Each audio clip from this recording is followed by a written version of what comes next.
Shalom Aleichem and welcome to Machan Leira Online Smicha to learn, discuss an interesting tidbits and the halachas of the Bais Hamikdash, of the history of the Bais Hamikdash.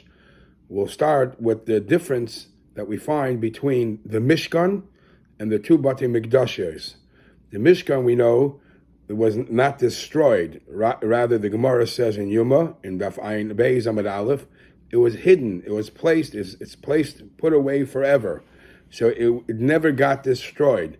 Whereas the Bais Hamikdash, right now we're waiting for the Bais Hamikdash Hashlishi, and then we know that the Gemara discusses what the reasoning for why the two Batei Mikdashes were destroyed, Sinas Chinam or whatever other reason there is.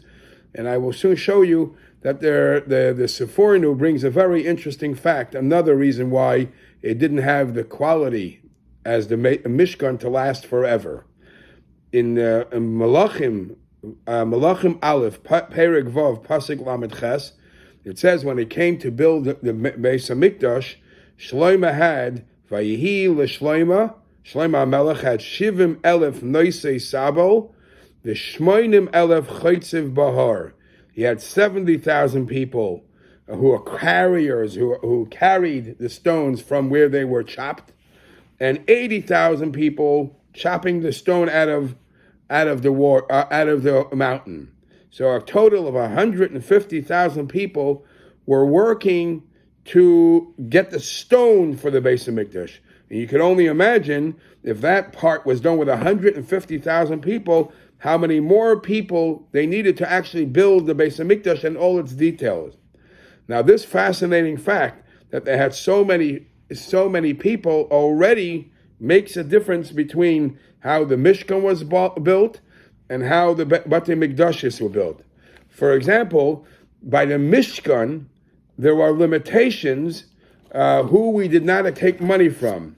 The Tiferes Yonason and Parshas Vayakol says, the pasuk says that me'esh kol ish ve'ish asher nadva libam.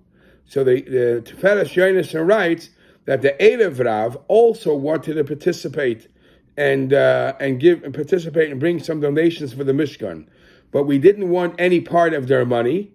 But the Mishkan still needed some more donations, so the Yidden, on their own, some Yidden had to add to the previous donation to make up for the loss of what they didn't accept for the Erev Rav, from the Erev Rav. So we see the money, the donations that were given towards the Mishkan were only from tzaddikim. Now, the Sephorinu in Parshas Pekudei asks this question: why is it that the Beis Hamikdash Harishon and the Beis Hamikdash Hasheni were nechrav, and then it fell in the hands of the enemy? Masha'enkin, the Mishkan lasts forever. And he says like this, he gives 4 reasons the quality of the Mishkan over the Batei Mikdashes. Number 1, the Mishkan was Mishkan Ha'edus. In the Mishkan we had the Luchos Ha'edus. Number 2, the Mishkan was Ashepakad Alpi Moshe, was done based on the rulings of Moshe. Gimel, the Mishkan had the Avodah Salavim through Isamar. And Dalid, this is the fascinating one. Dalid, he says, Betzalel ben Uri ben Chur Lamate Yehuda Asa, he was in charge of the building, and he was in charge of the Mishkan and Kalev.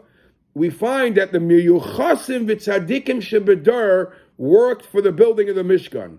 And because special, honorable people made the Mishkan, the Shechina dwelled in there, and the Shechina lasted forever. The Mishkan couldn't be destroyed. Whereas the Mikdash that Shlomo HaMelech made, since the workers were from Matzor, even though the first Beis Hamikdash, the Shechina dwelled there, but because they had participation of non-tzaddikim, non-Jews in the building of the Beis Hamikdash, it didn't last forever. The Bais Sheni, which didn't have any one of these 4 qualities, and it actually had Goyish participation, it also collapses. So we see that the quality of the Mishkan and why it lasts Lanetzach is because it was all made by the hands of tzaddikim. And in the Achrayim, they actually say, they discuss, does this also apply to Mishkan Shiloh and Mishkan Noiv, or is this only by the Mishkan and the Midbar? But that is the basic difference. The Mishkan in the Midbar was made strictly by tzaddikim and no non-tzaddikim participation, whereas the Batei Mikdashis had even donations and help from Goyim. Now the pasuk also says that Betzalel was the one that built the original Mishkan. How old was Betzalel? So the Gemara in Sanhedrin Dasamach Tes says Betzalel was 13 years old when he built the Mishkan.